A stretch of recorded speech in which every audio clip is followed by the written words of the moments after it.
የኢየሱስ የስሙ ኃይል እንዲገለጥ ይህንን ማወቅ ከማወቅም አልፎ ደግሞ ማድረግ ግዴታ ነው። ጸጋና ሰላም ይብዛላችሁ የተወደዳችሁ የጌታ ቤተሰቦች ሁላችሁንም በጌታ ሰላም ብያለሁ። ዛሬም ደግሞ እጅግ ደስ በሚል ጥልቅ በሆነ መንፈሳዊ ትምህርት መጥቻለሁ። ለዚህ ቻናል አዲስ የሆናችሁ ቻናሉን ሰብስክራይብ እንድታረጉ ቪዲዮንም ደግሞ ላይክ እንድታረጉ በጌታ ፍቅር አሳስባለሁ። ጌታ ኢየሱስ ይባርካችሁ። ዛሬ የምንማረው ትምህርት ለብዙዎቻችሁ ጥያቄ መልስ እንደሚሆን አምናለሁ። ዛሬ ስለ ኢየሱስ ስለ ስሙ ኃይል ነው የምናወራው። የኢየሱስ የስሙ ኃይል። ወደ ትምህርቱ ከመሄዳችን በፊት ግን አንድ የምናነበው የመጽሐፍ ቅዱስ ክፍል አለ። ይህን ቪዲዮ ደግሞ ሙሉን እንድታዩት እግዚአብሔር ጸጋውን ያብዛላችሁ። መጽሐፍ ቅዱሳችን በፊልጵስዩስ ምዕራፍ 2 ከቁጥር 9 ጀምሮ የእግዚአብሔር ቃል ሲናገር እንደዚህ ይላል።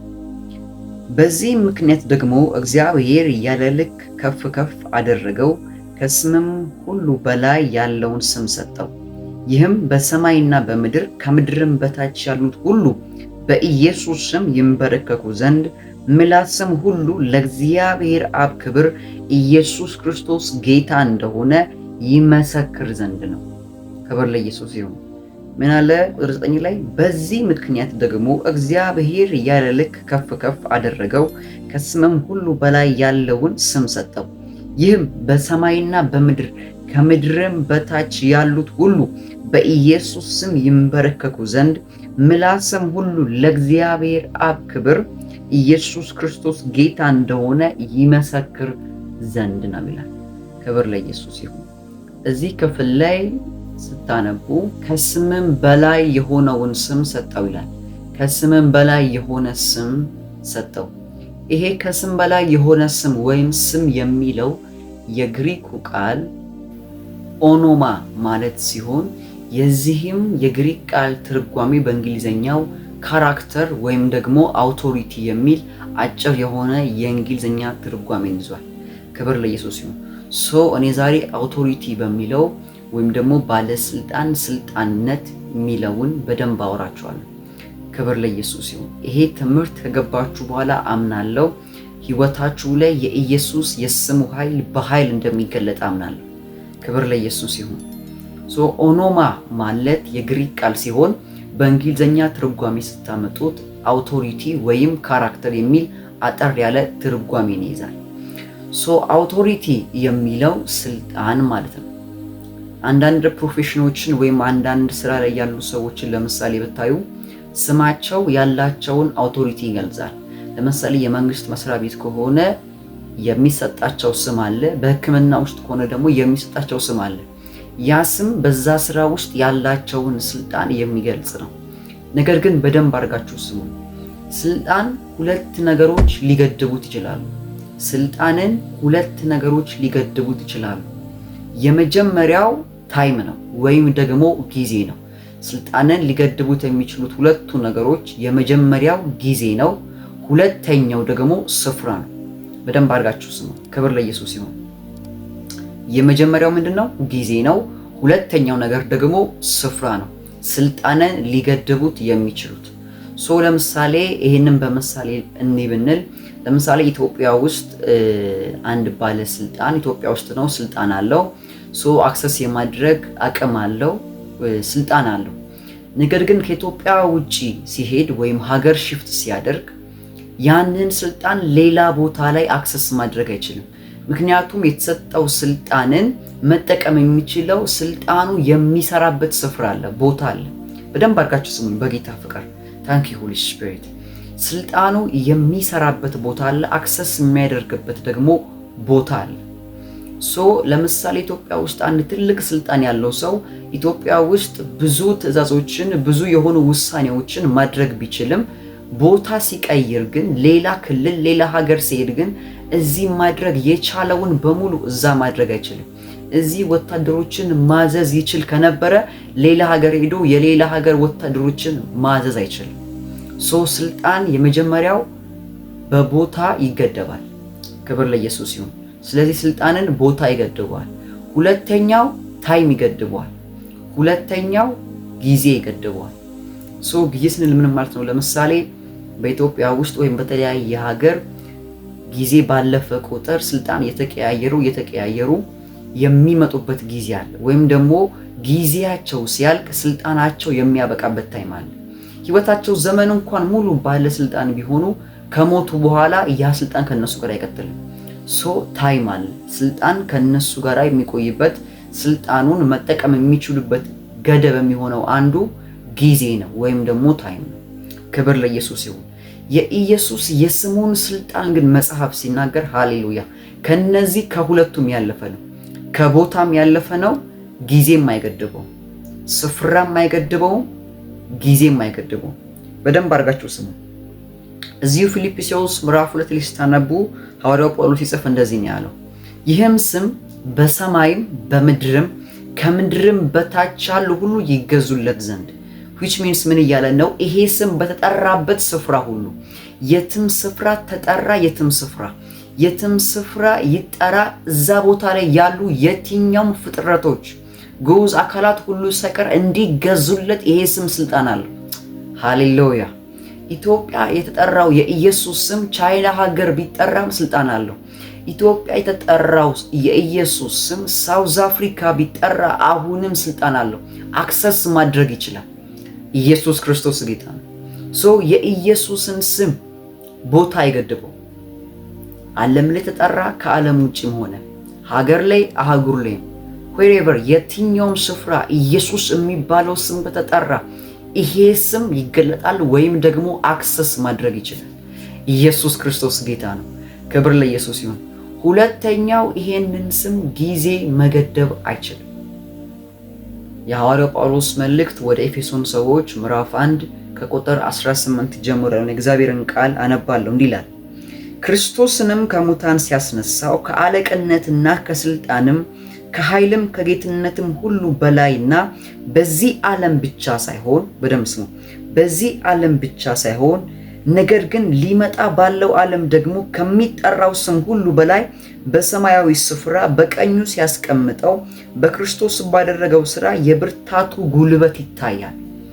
ሃሌሉያ። ይሄ ስም ስልጣን ያለው በዚህ ዓለም ብቻ አይደለም፣ ሊመጣ ባለው ዓለም which means ይሄን ስም የሚሰራው ይሄ ዓለም እስካለ ድረስ ወይም ይሄ ዓለም እስከቆየበት ጊዜ ድረስ ብቻ ሳይሆን በሚመጣው ዓለምም ይሄ ስም ስልጣን አለው። ለሐሶቫራን ያማንዳሊ ከባሲያቴ ይሄ ስም በሚመጣው ዘመን በሚመጣው ዓለምም ሁሉ ስልጣን አለው። ኢየሱስ ክርስቶስ ጌታ ነው። ይሄንን ስም ቦታ አይገድበውም። ይሄንን ስም ጊዜ አይገድበውም። ይሄንን ስም ቦታ አይገድበውም። ይሄንን ስም ጊዜ አይገድበውም። በዚህኛው ዓለም ብቻ ሳይሆን ሊመጣ ባለው ዓለም በሰማይ በምድርም ከምድርም በታችም ደግሞ ያለው በሙሉ የሚገዛበት የትም ቦታ ቢጠራ ይሄ ስም ገዢ ነው። የትም ቦታ ቢጠራ ይሄ ስም ባለስልጣን ነው። ይሄ ስም የትም ቦታ ቢጠራ ኃይል አለው። ኢየሱስ ክርስቶስ ያድናል። ዋው! ይሄ ስም ስልጣን አለው የትም ቦታ በየትኛውም ጊዜ። ኢየሱስ ክርስቶስ ጌታ ነው። የዚህ የኢየሱስ የስሙ ኃይል በህይወታችን እንዲገለጥ ማድረግ ያለብን ነገር ምንድን ነው? ይሄ በየትኛውም ስፍራ መስራት የሚችል በየትኛውም ጊዜ አቅም ያለው ኃይል ያለው የኢየሱስ ስም በእኛ ህይወት ላይ እንዲሰራ በእኛ ህይወት ላይ የዚህ ስም ኃይል እንዲገለጥ ምንድን ነው ማድረግ ያለብን? በደንብ አድርጋችሁ ስሙ። የመጀመሪያው ብቸኛና ዋነኛው ነገር ከኢየሱስ ጋር ዲፕ የሆነ ፌሎሺፕ ማድረግ፣ ከኢየሱስ ጋር ጥልቅ የሆነ ህብረት ማድረግ። ከዚህ በፊት ነግሬያቸዋለሁ። ዮሐንስ ወንጌል ምዕራፍ 15 ላይ ጌታችን ኢየሱስ እንደዚህ አላቸው፣ ያለ እኔ ምንም ልታደርጉ አትችሉም። ያለ እኔ ምንም ልታደርጉ አትችሉም። ያለ ኢየሱስ በኢየሱስ ስም አጋንንቶችን ማስወጣት አትችሉም። ያለ ኢየሱስ በኢየሱስ ስም በሽተኞችን መፈወስ አትችሉም። ራሱ ኢየሱስ ከኛ ጋር ፌሎሺፕ ያስፈልገዋል። ኃይል ያስፈልገናል። እኛ ውስጥ ያለው ኃይል ነው ይሄ ስም አክሰስ እንዲያደርግ እንዲገለጥ የሚያደርገው። በደንብ አድርጋችሁ ስሙ። እኛ ውስጥ ያለው ኃይል ነው የኢየሱስ ስም ማኒፌስት እንዲያደርግ የኢየሱስ ስም ኃይል ውስጥ ያለው ነገር እንዲገለጥ የሚያደርገው። ትዝ ይላችሁ ከሆነ መጽሐፍ ቅዱሳችን በማርቆስ ወንጌል ምዕራፍ 9 ላይ ስታነቡ ልጁ በጣም የታመመበት አባት ምራቅ እየደፈቀ ራሱን እየጣለ የሚያስቸግረው በክፉ መንፈስ የተያዘ ልጁን ይዞ ወደ ደቀ መዛሙርቱ ሄደ። ደቀ መዛሙርቱም አጋንንቱን ሊያስወጡት አልቻሉም። ነገር ግን ወደ ጌታችን ወደ ኢየሱስ ባመጡት ጊዜ መንፈሱን ገሰጸው፣ ከልጁም ላይ ወጣ። አፍተር ዛት ሙቭመንት ኢየሱስ ወደ ቤት ከገባ በኋላ ደቀ መዛሙርቱ የጠየቁት ጥያቄ ነገር ቢኖር እኛ አዘነው ያልወጣው አንተ ግን የታዘዘልህ እንዴት ነው? በምን ኃይል ነው ሲሉት ጌታችን ኢየሱስ እንደዚህ አላቸው፣ ይሄኛው ወገን ያለ ጾምና ጸሎት ሊወጣ አይችልም አላቸው። በደንብ አድርጋችሁ ስሙ። ይሄኛው ወገን ያለ ጾምና ያለ ጸሎት ሊወጣ አይችልም። ከዚህ በፊት የኢየሱስ የስሙን ኃይል ገልጦን ያሳያቸው።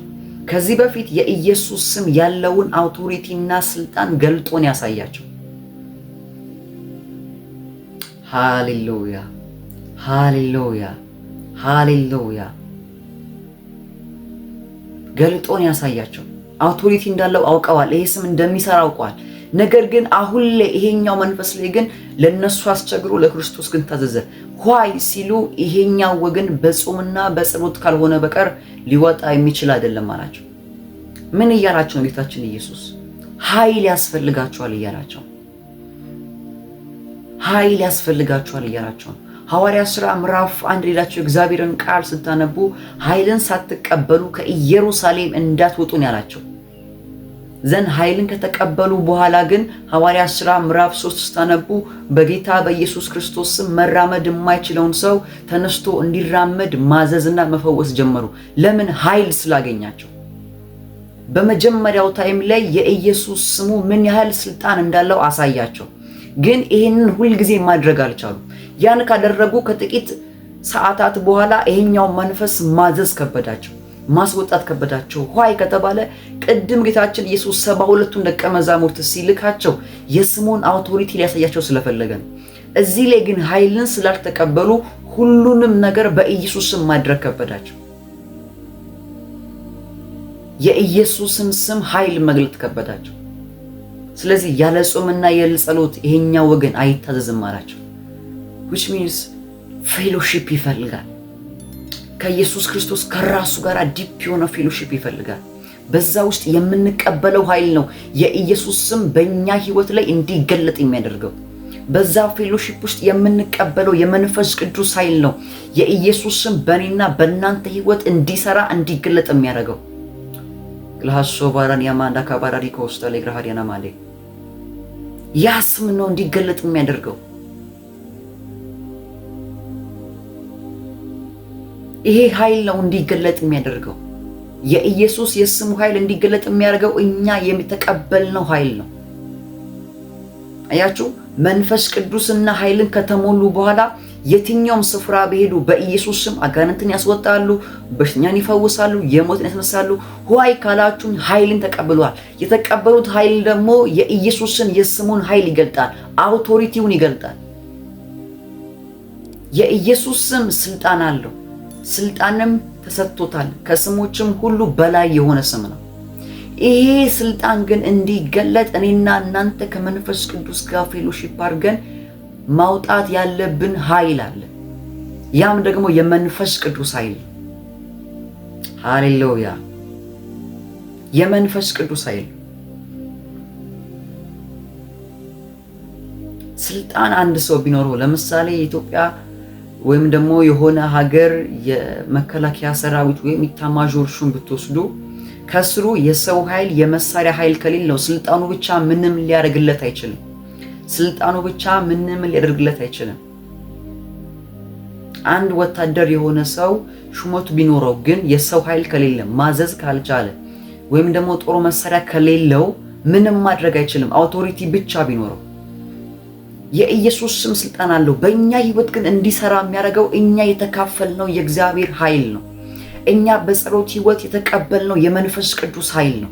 ለዚህ ነው ከዚህ በፊት አጋንንቶችን ለማስወጣት ሞክረው እምቢ ብሏቸው ደቀ መዛሙርቱ ኃይልን ከተቀበሉ በኋላ ግን የትም ቦታ ሄዱ፣ የትም ቦታ በሽተኛ ይፈወሳል፣ አጋንንቶች እየጮሁ ይወጣሉ፣ ሙታኖች ይነሳሉ። በዚህ ስም ልዩነቱ ምን ነው ካላችሁኝ፣ ስሙ ጋር ችግር የለም። የተቀበሉት ኃይል ጋር ነው ለውጡ ግን ያመጣው።